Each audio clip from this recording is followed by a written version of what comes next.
What is a victim impact statement for criminal sentencing? Imagine sitting in a courtroom, not just as a spectator but as someone who gets to tell how a crime changed their life. That's what a victim impact statement is all about.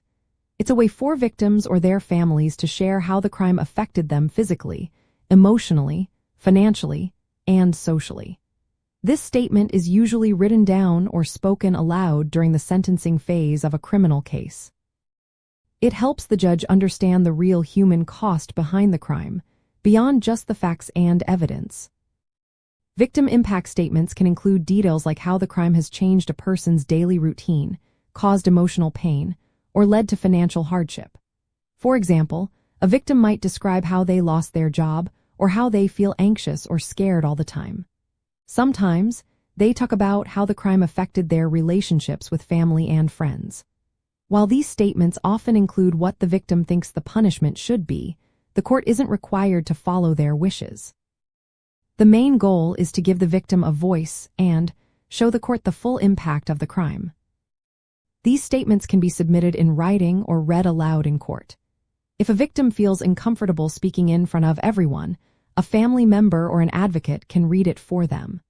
From a criminal defense point of view, victim impact statements are important because they can influence the judge's decision on sentencing.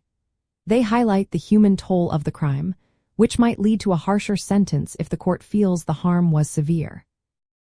Defense lawyers often review these statements beforehand to prepare arguments for leniency or to explain mitigating factors. It's also worth noting that victim impact statements become part of the official court record. Both the prosecution and defense see them, but they focus on the victim's experience, not the defendant's intent or circumstances.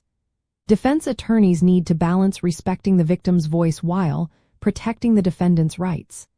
They might argue that the statement's emotional content shouldn't outweigh the facts that support a lighter sentence. In the end, a victim impact statement is a way for victims to share their story during sentencing. It helps the court see the real effects of the crime and can influence the final decision. For the defense, understanding these statements is key to arguing for fair treatment and, sometimes, for a more lenient sentence.